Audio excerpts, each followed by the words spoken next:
میرے مسلمان بھائیوں، دنیا میں کہیں اگر ہمیں کوئی امتحان دینا ہو تو ہم اس کی تیاری کرتے ہیں کہ ہم سے اس امتحان میں کیا پوچھا جائے گا۔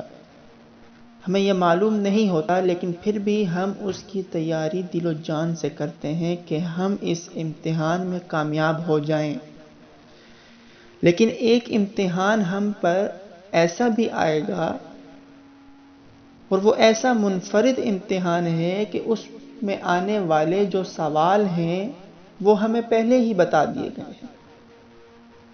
جی ہاں، میں اس امتحان کی بات کر رہا ہوں جو ہماری آنکھیں بند ہونے کے بعد قبر میں اتارے جانے کے بعد ہم سے لیا جائے گا۔ اور اس امتحان کی خاصیت یہ ہے کہ اس امتحان میں جو سوالات پوچھے جائیں گے وہ سوالات ہمیں اس دنیا ہی میں بتا دیے گئے ہیں، گویا کہ آخرت کا پرچہ آؤٹ ہو گیا ہے۔ وہ کون سے سوال ہیں کہ جو ہم سے قبر کے اندر پوچھے جائیں گے اور ہمیں بتا دیے گئے ہیں کہ ان کی تیاری کرو؟ تو قبر میں 3 طرح کے سوال ہوں گے۔ پہلا کہ تمہارا رب کون ہے؟ دوسرا، تمہارا دین کیا ہے؟ اور تیسرا سوال کہ تمہارا نبی کون ہے؟ یہ تو پہلا حصہ تھا کہ جو قبر میں ہم سے امتحان ہوگا۔ اس کے بعد دوسرا حصہ ہے حشر کا۔ اس میں 5 طرح کے سوالات ہم سے ہوں گے۔ تم نے جو عمر دنیا میں گزاری ہے وہ کہاں لگائی ہے؟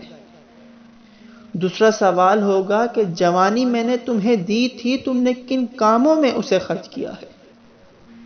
تیسرا سوال ہوگا کہ مال کہاں سے کمایا، حلال بھی تھا یا حرام تھا، یا بس کمانے کے پیچھے پڑے رہے، نہ حلال کا پتہ نہ حرام کا پتہ؟